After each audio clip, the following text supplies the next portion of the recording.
Bienvenidos una vez más a nuestro podcast de salud Somos Bienestar junto a Megalabs. Soy Krishna Suárez y ahora vamos a hablar de un tema muy importante que es la salud mental en niños y adolescentes. Para esto tengo el honor de conversar con la doctora María Alcira Schlusselberg. Ella es médico psiquiatra, máster en salud mental y especialista en neuromodulación. Bienvenida, doctora. Muchas gracias por la invitación y muy agradecida con todo Megalax por brindarnos este espacio y poder nosotros un poco explicar lo que nos preocupa como especialidad, que es la salud mental de los niños y adolescentes. Entonces, siempre dispuestos a poder brindarles toda la información y a participar en estos espacios para que podamos así ayudar a todos los que nos escuchan. Gracias, doctora. Vamos a empezar hablando un poquito de cuáles son esas señales tempranas que yo tengo que estar alerta de los problemas de salud que tienen los niños y los adolescentes, que quizás como padres no nos damos cuenta, pero tenemos que tener una alerta. ¿Cuáles son esas señales? Muchas veces estas señales y alertas no son obvias para los padres, entonces tenemos que estar muy atentos a pequeños cambios que pueden estar presentes tanto en niños y adolescentes. Por ejemplo, en el tema de sus emociones, si vemos niños que aparecen con mayor tristeza o se aíslan o de pronto se tornan más irritables o más violentos, cosa que no sucedía antes, tiene que ser algo que nos llame la atención. O si vemos que hay algunas alteraciones a nivel físico, por ejemplo, problemas para dormir o problemas con la conducta alimentaria, comer en exceso o dejar de comer, o que presentan temores irracionales, entonces tenemos que preocuparnos porque algo está pasando en ellos. También tenemos que estar nosotros prestando atención hasta en el rendimiento académico. Niños que sufren algún problema de salud mental van a tener un bajo rendimiento académico o van a presentar alteraciones en concentración, ya no van a responder como lo hacían antes. Entonces son pequeñas señales que, como les digo, no son obvias. A veces uno cuesta detectarles. O niños o adolescentes que pierden el gusto por cosas que antes les agradaba hacer, pierden este sentimiento de placer y tienden a aislarse, a no socializar adecuadamente. Entonces son cosas que nos tienen que llamar la atención y nos van a servir de señales de alerta para saber que algo está pasando en ellos. Doctora, ¿y cómo influye el entorno familiar, el entorno cultural en el actuar de los niños, en cómo se sienten, en la depresión? Sobre todo ahora, digo, porque estamos pasando por un momento en Bolivia donde los adultos venimos como un poco muy estresados por todo lo que estamos viviendo. ¿Cómo puede influir esto en la salud mental de nuestros niños y adolescentes? La familia, la cultura es algo que siempre va a influir en nuestra salud mental y va a predisponer, si esto no está adecuadamente funcionando, a que aparezca un trastorno de salud mental, ya sea depresión o ansiedad. Entonces, por ejemplo, cuando estamos frente a familias con una dinámica no adecuada o familias disfuncionales o en las que hay violencia intrafamiliar, entonces es algo que va a afectar y va a repercutir en los niños y adolescentes, ¿no? Muchas veces también el tema cultural en Bolivia hace que los padres no busquen atención a tiempo, tratan de no tocar el problema, no hablar sobre ello o tienen mucho temor de acudir a un especialista en salud mental, ¿no? Por todas las creencias erróneas que a veces hay en torno a la especialidad. Entonces, cuando no se busca la atención a tiempo, seguro que esto va a traer complicaciones en la salud mental. Y una atención brindada a tiempo, oportuna y un tratamiento y diagnóstico adecuado va a ayudar a que estos niños y adolescentes resuelvan estos problemas y se va a poder orientar a las familias. En Bolivia, como en otros países en el mundo, tenemos siempre esa estigmatización hacia lo que son enfermedades de salud mental. Entonces, muchas veces las familias no hablan sobre el tema, no se habla sobre las emociones, por ejemplo, cuando uno se siente en la mesa, o a veces no se permite el no estar bien. Hay que saber que no siempre es malo no estar bien. Entonces, lo que tendremos que educar a la sociedad es que se hable un poco más sobre las emociones de los niños y adolescentes, que se busque una atención, que si a veces en algunos lugares no cuentan con esa atención, tengan una orientación, tengan mayor información hasta en los medios. Ahora estamos beneficiados también por la teleconsulta, cuando no hay especialistas, entonces tanto los centros de salud pueden derivar a estos especialistas, ¿sí? Pero que no pongan el rechazo, el recelo a tener que asistir a un especialista de salud mental, porque son pequeños detalles que a veces se complican con grandes síntomas. Entonces hay que estar alertas y ir inculcando en la población y educando el que hay que tener mucho interés y darle importancia tanto a la salud mental como a la física. Doctora, y ahora que está hablando de la influencia que puede tener el entorno familiar y cultural, ¿qué ¿Qué influencia cree que ha tenido el uso excesivo del celular, los videojuegos en los niños? Hay muchos niños que quedan durante horas y días, e incluso amanecen sentados frente a una pantalla, mirando un celular, jugando videojuegos. ¿Cómo puede influir esto en la salud mental de nuestros niños y adolescentes hoy en día? Bueno, la tecnología es buena cuando es bien empleada. Lamentablemente ahora a través de las redes sociales, de los videojuegos, etcétera, hay ciertos algoritmos que hacen que las personas se enganchen y los niños van a ser más propensos a esto porque les genera tal distracción, bienestar, placer, entonces se enganchan demasiado. Y esto va a generar conflictos en el mismo niño o adolescente y en la familia. Muchas veces nos vamos a topar con niños con los que es difícil, por ejemplo, llegar a un acuerdo de cuándo retirarse de la pantalla. Esto genera conflictos y tensión en el ambiente familiar. Esto repercute a nivel académico, escolar, interfiere hasta en su capacidad de concentración y memorización. Entonces vuelven niños muy impulsivos que tienen siempre esa tendencia a querer obtener algo más y no satisfacerse con cosas sencillas y buscar más y más y más. Y a veces nos topamos con tendencias adictivas. Hay adicciones a los videojuegos, por ejemplo. También el uso de las redes sociales en ciertas edades donde todavía no está la personalidad muy establecida y está en desarrollo y madurando, vamos a ver que les puede bajar hasta el autoestima cuando tienen que compararse con otros, cuando tienen que fingir o dar otra apariencia de bienestar cuando no la tienen realmente. Entonces se vuelve como una guerra de competencias de quién obtiene más likes, más vistos, ¿no es cierto? Entonces va a influir eso mucho en cómo esté la salud mental de los niños y adolescentes, pudiendo llevar a una ansiedad o a una depresión y a que baje mucho la autoestima, ¿no? Entonces, y a generar conflictos en el entorno, porque son niños que se enganchan y adolescentes también en los que es muchas veces hasta difícil lograr relacionarse interpersonalmente porque ya lo empiezan a manejar solo a través de redes. Y sabemos que la relación persona con persona es la que nos ayuda a tener mejor regulación emocional, a adquirir habilidades sociales que son necesarias para luego poder desempeñarnos a un futuro hasta en nuestra vida laboral y profesional. Entonces, tendría que ser esto muy medido, porque si bien son herramientas que pueden ser muy útiles y bien empleadas, pueden ser favorables, pero lamentablemente, si no se acompañan con un equilibrio en su uso, vamos a tener complicaciones a nivel de salud mental. Doctora, el otro día escuchaba algo por ahí en las redes y me gustaría preguntárselo para que también lo que nos están viendo lo tomen en cuenta. Un niño que está como preso de estos videojuegos o del celular es menos feliz que un niño que sale a jugar al fútbol y sociabiliza con otros niños físicamente.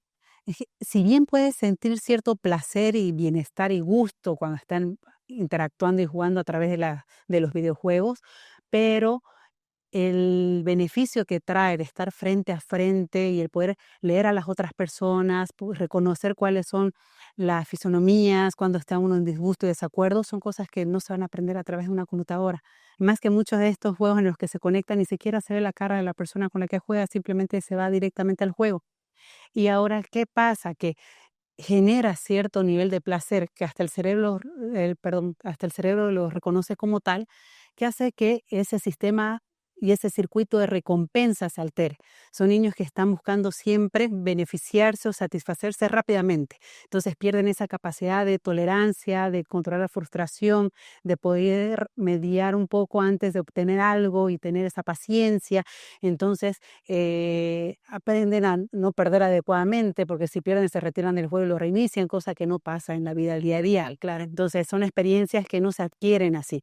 Entonces es por eso beneficioso el juego al aire libre, el que los niños aprendan a aburrirse, que aprendan a perder, que puedan distraerse en otras actividades, que aprendan con cosas pequeñas a sentir felicidad. Entonces, niños que están expuestos constantemente a las pantallas y más aún dependiendo mucho su rutina de estos videojuegos, seguramente que no van a saber cómo más distraerse. Entonces, imagínense, para los niños se vuelve un desastre cuando se corta el internet o se corta la luz, porque salen y no pasan ni 5 minutos y les dicen: estoy aburrido", y no saben cómo desaburrirse. Sí. Entonces, no lo han aprendido, no han aprendido a jugar solos, no han aprendido a usar su creatividad buscando otras actividades, ¿no? Y el estar fuera de los videojuegos ayuda a eso, a destapar creatividad y ver cómo puedo hacer para pasar el tiempo y no aburrirme. Entonces, sí, a la larga es algo que impide el desarrollo y desenvolvimiento natural de toda la inteligencia emocional. Doctora, ahora que hablaba de este tema de cuando el niño se aburre, ¿y por qué digo el niño? El otro día justamente estaba, tengo dos nenes, uno de 11 y otro de 13, ¿no? Y trato esto, ¿no? De que ellos salgan un poco más, de que se relacionen más y de, como usted dice, equilibrar el tema del televisión, videojuegos, celular. Y, y me encontré con un videito por ahí que hablaba del hijo único. ¿Qué pasa cuando yo tengo un hijo único, ¿no? Y no tengo el tiempo para poder estar dándole estos espacios más sociables con otros niños? Y quizás la vida me obliga a tenerlo frente a una pantalla. ¿De qué manera yo puedo hacer que esto no pase como mamá? ¿Qué consejo usted les daría a esas mamás? Un hijo único, aunque no lo crean, requiere mayor tiempo por parte de los padres de familia. Entonces, si bien este, uno piensa a veces que como hijo único le podemos dar más beneficios, tanto materiales como de atención, no es así. Entonces, cuando uno tiene un hijo único, tiene que emplear mayor calidad de tiempo para compartir con él. Juegos de mesa, lectura de libros, conversaciones, discusiones sobre algún tema y propiciar que este hijo también tenga contacto con otros de su edad, teniendo que participar en reuniones familiares, escolares y sociales de diversas formas, para justamente ayudar en esto, a que ese hijo no crezca con sentimiento de soledad y de haber sido como que dejado o abandonado y solo haber estado tras una pantalla. Entonces, un hijo único es mayor carga para los padres en cuanto a responsabilidad, tiempo, dedicación, ¿sí? Entonces, la ventaja de tener un hermano es que por lo menos pueden compartir, distraerse, aburrirse juntos y no van a ver y no va a aparecer ese sentimiento de soledad y no lo van a reprochar cuando crezcan. El hijo único sí. Entonces, cuando uno tiene hijo único, tiene que poder eh, adecuar sus tiempos para poder compartir con él un poco más. Doctora, ¿y qué rol cree usted que juega la educación? Porque una cosa estamos hablando de la casa, pero también hay otra parte, que es el colegio, donde pasan la mayor parte del tiempo también los chicos. ¿Qué rol cree usted que está cumpliendo el sistema educativo boliviano, sobre todo, en la detección o incluso en la generación de problemas de salud mental en estos niños o adolescentes? Lamentablemente, no todos los establecimientos escolares cuentan con un equipo de psicología, por ejemplo. Les falta este recurso. Entonces, muchas veces quienes tienen que detectar y avisar e informar y comunicar a los padres son los profesores. Y no todos los profesores tienen las capacitaciones, las herramientas para poder detectar algo. Y muchas veces, aún así, son los primeros en lanzar la alarma hasta antes que los mismos padres de familia, ¿sí? Entonces, si tuviéramos un sistema en el que se coordine mejor todo lo que es la atención primaria de salud y el colegio, tendríamos menos problemas de salud mental. Lamentablemente, como les digo, en muchos colegios no se cuenta con un psicólogo ni un psicopedagogo, entonces ya cuando aparecen algunas dificultades en los manejos es que recién convocan a la familia para que esto acudan a un especialista. Entonces, si bien el pilar de educación fundamental debería ser y primordial, la familia y la casa, pero el papel del colegio es muy importante, porque como bien dice, pasan mucho tiempo y son ellos en el colegio, por ejemplo, los profesores, los que van a estar pudiendo ver cómo se relaciona un niño, si es capaz de tolerar y esperar su turno, si maneja bien algunos conflictos o se frustra demasiado rápido, cómo está repercutiendo esto académicamente. Entonces, tenemos ciertas deficiencias por eso en nuestro sistema educacional, porque falta que estén los equipos completos. Y además que tenemos muchas escuelas rurales donde no llega lamentablemente los recursos, o sea, no hay psicólogos, no hay psiquiatras, no hay psicopedagogos, entonces ahí sí recae la responsabilidad muy fuerte en los profesores y como siempre debería ser en los padres.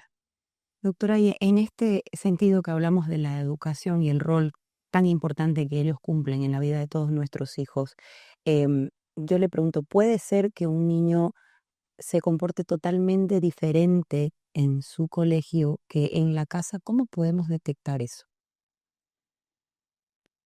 Puede pasar que, por ejemplo, los niños sean muy funcionales en el colegio, cumplan normas, reglas y no pase esto en la familia, en el hogar. Muchas veces esto se ve cuando hay conflictos familiares, o sea, cuando estamos frente a algunos maltratos, tal vez no directamente al niño, sino entre familiares, tal vez entre los padres de familia, o tenemos padres que son demasiado rígidos, estrictos, eh, muy críticos también, o padres o madres muy sobreprotectores, o sea, puede pasar. Entonces, si bien hay ciertas condiciones que a veces se cumplen en ambas situaciones, tanto escuela como colegio, pero no es la regla, ¿no? Entonces, como que puede ser que el niño funcione muy bien en el hogar, en la casa, pero no quieran asistir al colegio o se muestren rebeldes, desafiantes o oposicionistas en el colegio. Entonces, en eso tenemos nosotros que evaluar muy bien qué es lo que está pasando, buscar la causa. Tenemos niños que no quieren ir, por ejemplo, al colegio porque tienen temor a que los papás no los recojan, no los busquen, o tienen temor a otros compañeros porque están sufriendo algún tipo de maltrato. Entonces siempre tenemos que buscar la causa, o sea, el niño debería actuar igual en ambas situaciones, tanto en casa como en colegio. Pero si vemos que en alguno de esos núcleos no está funcionando adecuadamente, es que algo está pasando y le está afectando en ese entorno. Y ahí hay que buscar ayuda, Sí. ¿no? Y ahí voy con la siguiente pregunta. ¿Por qué cree, doctora, que en Bolivia todavía hay un estigma de no debo llevar a mi hijo al psiquiatra o al psicólogo porque él no está loco, ¿no? O sea, la gente todavía no está preparada, muchas personas, no todos, para dar ese paso. Entonces, ¿qué le dice a esos papás que tienen problemas hoy con sus hijos y que tienen miedo de dar ese paso? Que por suerte ha ido mejorando. Antes el estigma en torno a la salud mental era mucho más fuerte. Gracias a las redes sociales, a la información que ahora se puede ver a través del Internet, ya están acudiendo cada vez más papás llevando a sus hijos y adolescentes, pero siempre ha habido cierto recelo, hasta dentro de los mismos médicos, ¿no? Médicos que les cuesta llevar a especialistas de salud mental porque se van a ofender, o no lo van a tomar al bien y van a preferir evitarlo. Entonces, es un estigma que se debería romper porque eso nos retrasa en un buen diagnóstico y un buen tratamiento. Ahora, muchas veces el sufrir de una enfermedad de salud mental lo ven como una debilidad. Entonces, quienes tienen que dar el primer paso en buscar ayuda y demostrar que no es una debilidad, que es necesaria la búsqueda de atención, son los padres de familia. Si los padres de familia lo tienen claro, seguramente sí van a buscar una atención especializada. Entonces, mientras no lo vean como una debilidad y una falta tal vez de capacidad para solucionar algo, sino que busquen la ayuda y la información adecuada, vamos a tener mejores resultados y no complicaciones tan graves que ahora se ven en niños y adolescentes que no han tenido una ayuda oportuna. Entonces, es muy importante el educar a las personas, el informarse y bueno, y gracias a todos estos espacios donde se puede hablar del tema, benefician mucho a las personas para que sepan que sí pueden buscar una ayuda. Y claro, ya un poquito retirar la etiqueta de que el psiquiatra o el psicólogo solo trata la locura. Tratan muchos otros problemas de salud mental, como ser los cuadros de estrés, mal manejo de estrés, la ansiedad, depresiones, problemas en el sueño, no problemas de la conducta alimentaria, conductas desreguladas, los berrinches cuando son ya exagerados y demasiado fuertes, no problemas adictivos, tanto a sustancias como videojuegos, pornografía, masturbación, que son cosas que justo entre la etapa de niñez y adolescencia a veces no los pueden manejar. Y muchas veces los padres no quieren ni hablar del tema, simplemente le ponen una barrera. Entonces eso está errado. Son los padres los que tienen que procurar que los niños y adolescentes se expresen más sobre sus emociones y sentimientos, tanto negativos como positivos, entren en reflexión, siempre brinden la ayuda y cuando sale de sus manos, buscar a alguien que los oriente dentro de los especialistas de salud mental. Usted hablaba hace un momento de diferentes puntos que son tratados normalmente que son más comunes, pero ¿cuál cree usted en esta trayectoria que ha tenido, doctora? ¿Cuáles son los trastornos más comunes en estos niños y adolescentes? Que quizás los padres, como dice usted, porque nos cerramos los ojos y no queremos ver, pero hay algunos que son muy comunes incluso entre ellos mismos. ¿Cuáles son los que llegan más a menudo a su consultorio? En la consulta psiquiátrica, lo que más vemos son cuadros de ansiedad, trastornos de ansiedad, Por ejemplo, el trastorno de ansiedad generalizada, algunas fobias, el trastorno de ansiedad por separación, cuando los niños tienen temor de sentirse abandonados y que no los busquen y no quieren ir al colegio y que se manifiestan muchas veces también estos cuadros de ansiedad con síntomas físicos, por ejemplo, de los dolores de cabeza, dolores de estómago que no tienen una causa médica. Entonces, eso es con lo que más frecuencia nos buscan, los trastornos de ansiedad.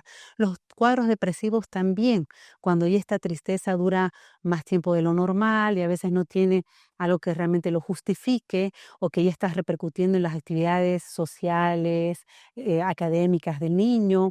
Entonces, cuadros depresivos en los que también hemos visto hasta intentos de suicidio en niños pequeños, ¿sí?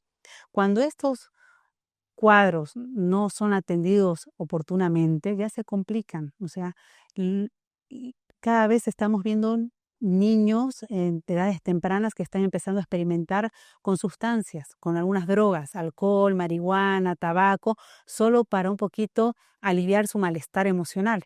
Entonces, por eso es importante buscar esta ayuda a tiempo. Otros cuadros que con frecuencia vemos en la consulta son problemas conductuales y disruptivos. Por ejemplo, el TDAH, que es el trastorno por déficit de atención y hiperactividad, donde hay dificultad para la atención, impulsividad y mucha hiperactividad, y que luego lleva y tiene repercusiones académicas graves, donde niños que tienen que repetir constantemente los años y se quejan de mala conducta.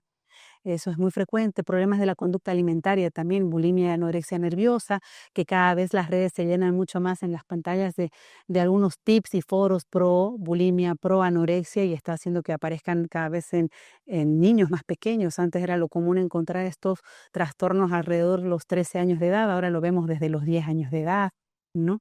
Entonces, esos son los cuadros más frecuentes, o sea, ansiedad, depresión y como consecuencia conductas adictivas y abuso de sustancias.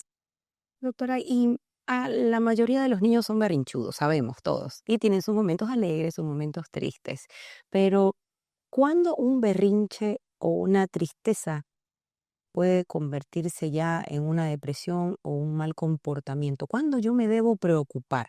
¿Cuáles son esos, esos puntos, digo yo, que uno tiene que decir, no, esto ya no es un berrinche, yo necesito ayuda? Va a depender mucho de la duración, de la frecuencia y de la intensidad en la que se presenten los síntomas. Por ejemplo, es normal que un niño pequeño en edades tempranas presente berrinches, las rabietas, pero si estos berrinches se vuelven más intensos, con mayor frecuencia y aún persisten hasta en edades más tardías, por ejemplo, de que tengamos berrinche a los 11, 12, 13 años de edad, es común tenerlo entre los 3 y los 5, entonces ya nos tiene que llamar la atención. Igual que las tristezas, si esas tristezas duran más de 2 semanas y ya están repercutiendo en su calidad de sueño, en su alimentación y en sus funciones, por ejemplo, en su relacionamiento interpersonal con los otros compañeros, en sus actividades, ya nos tiene que llamar la atención.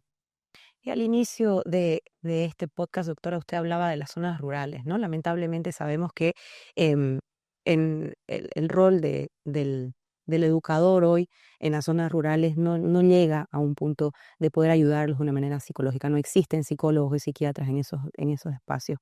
Entonces, ¿qué consejo les daría a aquellos padres que necesitan esta ayuda y no la pueden tener porque no la tienen a mano? Es inalcanzable. ¿Cómo puedo actuar? Muchas veces en estas zonas rurales los padres se tienen que apoyar a veces de los encargados de la comunidad. Entonces, para poder buscar orientación, acompañamiento, una contención, muchas veces también buscan la ayuda, por ejemplo, en los sacerdotes, en los pastores, que ellos son los que van a poder guiarlos también en qué, a orientarlos qué medidas tomar y cómo poderlos ayudar a sus niños y adolescentes. Ahora tenemos la ventaja de que tenemos consultas vía online y la telemedicina. Muchos centros ya emplean esto justo para hacer un seguimiento, control y orientar a la familia de personas que tienen problemas de salud mental. Entonces, gracias al Internet podemos contar con eso también. Si bien todavía no tenemos el acceso gratuito, pero sí se puede buscar a través de las redes de salud pública que vayan adquiriendo esto mediante atenciones oportunas que la puede brindar primero un médico de primer nivel, un médico general, y luego lo va a derivar a un especialista, ya sea psiquiatra, psicólogo, neurólogo, de acuerdo a la necesidad. Entonces, sí es muy difícil para ellos hasta adquirir a veces el tratamiento, porque los tratamientos en torno a la salud mental, si bien pueden ser terapias psicológicas, pueden también emplearse terapias farmacológicas o algunas otras terapias que ya no emplean medicación, pero que son muy difíciles de llegar a los lugares rurales. Entonces, ahí sí se trabaja en que hayan campañas que puedan dar asistencia a estos lugares con cierta frecuencia, como para que no haya interrupción de los tratamientos, pero es importante que comuniquen. Entonces, cuando ellos comuniquen, seguramente se les va a poder dar la información o indicar dónde buscarla para que puedan hacer un primer manejo de contención y luego, si esto no da resultado, buscar al médico especialista. Doctora, y hablando de estos niños y adolescentes de ahora, yo siempre escucho por ahí algunas personas que dicen, no, lo que pasa es que ella no se relaciona mucho porque ella es una niña pandemia. No sé si alguna vez ha escuchado decir a algunas mamás eso. ¿Cómo afectó la pandemia en la salud mental de nuestros niños y adolescentes? Creo que fue durísimo para muchos, pero usted como profesional, ¿qué nos puede decir de esta situación en estos niños? Que incluso hay algunos que nacieron durante la pandemia y ni siquiera tenían forma de relacionarse con otras personas. Cuando salieron al mundo, eh, tenían hasta miedo de charlar con alguien o que los toquen, por ejemplo. ¿Cómo nos afectó? ¿Hay un antes y un después? La pandemia afectó mucho a los niños y adolescentes y de diversas formas. Por ejemplo, como usted menciona, o sea, había niños que nacieron en pandemia y que cuando fueron expuestos generaron tal nivel de estrés, de ansiedad, porque no reconocían lo que estaba en su entorno y les parecía demasiado estímulo. Pero ellos se van adaptando, o sea, el proceso tiene que ser que se vayan integrando y adaptando. Hubieron otros niños y adolescentes que por estar aislados, ¿no? Haciendo clases virtuales y no teniendo el contacto social, se volvieron más tímidos, inseguros, temerosos y se volvieron evitadores, que luego ya querían, a ellos les favorecía, por ejemplo, el no mirar la cara para hablar, porque si no les generaba ansiedad. Entonces sí destapó muchos cuadros de ansiedad de niños y adolescentes la pandemia. Otros niños, por el temor que generó el contagio del COVID, también se volvieron muy obsesivos con los cuidados, ¿no? Y como todos estos cuadros repercuten mucho en su funcionalidad, terminan deprimiéndose, entonces perdiendo el sentido del día a día, con desesperanza, con, con muchos pensamientos negativos referente al futuro. Entonces, si bien no todos los niños fueron afectados del mismo modo, pero sí, después de pandemia, sí, muchos niños y adolescentes buscaron la ayuda. Cuando los padres vieron que saliendo de cuando muchos padres vieron que saliendo ya de todo este encierro por pandemia, vieron que no se podían ya adaptar nuevamente de forma adecuada, buscaron ayuda, porque sí pudo ser más visible esos cambios antes y después de pandemia. Entonces, hay otros que lamentablemente, a pesar de ver cuánto les afectó, sí rechazaron un poco buscar la atención especializada porque pensaron que tal vez va a ser algo pasajero y va a pasar, ¿no? A algunos sí les fue bien, pero otros no y se complicaron con más cuadros. Hemos tenido muchos cuadros de ansiedad, como el trastorno obsesivo compulsivo, por ejemplo, gatillado por pandemia. Jóvenes y que tenían mucha ansiedad y temor a exponerse, a contagiarse, a interactuar y que empezaron a tener ciertos rituales para evitar esto, a pesar de que ya se salió del riesgo y que hasta el día de hoy siguen usando barbijos, alcoholes, que les cuesta salir de su habitación, que algunos ni siquiera han asistido ya al colegio porque para ellos fue más favorable para no enfrentar este nivel de ansiedad, hacer, por ejemplo, homeschool, ¿no? Y mantener las clases virtuales. Entonces, y hay padres que sí notan y se dan cuenta que esto no es adecuado y no está siendo adecuado para su desenvolvimiento este, mental. Entonces, algunos lo permiten, otros no. Entonces, ahí hay que actuar mucho en los padres de familia, que se den cuenta que un niño sano es el niño que disfruta lo que hace, em, se relaciona bien con otros niños, no es temeroso y puede vencer los obstáculos y los miedos en cualquier momento. El niño que tiene problemas es el que evita, no se expone, se cuida demasiado, ¿no? Que muchas madres lo ven como que está todo espectacular y fabuloso porque el niño se cuida muy bien. No se trata de eso. Se trata de que el niño aprenda a errar y aprender de sus errores. Entonces es por eso importante que ante cualquier síntoma que les llame la atención, ya sea conductual, ya sea emocional o ya sea físico, tienen que buscar ayuda también. Gracias, doctora. La verdad que un momento súper importante para poder hablarle a todos los papás que nos están siguiendo a través de nuestro canal de YouTube de Mega Labs. Estos consejos únicos, estratégicos también y por supuesto muy valiosos para la crianza de nuestros niños. Pero sí me gustaría que cerremos este podcast con un consejito que usted le pueda dar a todos los padres que nos están viendo ahora de cómo poder ayudar a mejorar esa salud mental en nuestros niños y adolescentes, tanto de aquellos niños de pandemia o los no pandemia, para todos aquellos que están eh, hoy día en casita, frente a esas pantallas, algunos pasando por momentos difíciles con los papás, divorcios, separaciones, papás que ya no están, que se han ido. Entonces, me gustaría ese consejito especial para aquellos que se quedan en casa a cargo de un niño que está pasando por un mal momento o cómo podemos mejorar esa salud mental. Yo recomiendo a los padres de familia que siempre estén atentos a señales que a veces no son tan obvias y uno tiene que estar percibiendo una vez conozca muy bien a su hijo. Tenemos que enfocarnos en conocer bien a nuestros hijos para saber si aparece algún cambio. Tenemos que estar atentos a si no tiene problemas físicos, si duerme bien, se alimenta bien, tiene buenos hábitos, si hace deporte, si aprovecha estar al aire libre, si socializa adecuadamente, si no vive encerrado en algo y que se le vuelve algo obsesivo, temático o adictivo, como son los videojuegos. Entonces, cuando nosotros notemos que algo está fallando, en el sentido de que está repercutiendo en la parte social, en la escuela o a nivel familiar o comportamental, tiene que llamarnos la atención. Entonces, tenemos que informarnos más y buscar la ayuda con médicos especialistas, tanto psicólogos, psiquiatras, neurólogos, dependiendo qué sea lo que más les alarme, ¿sí?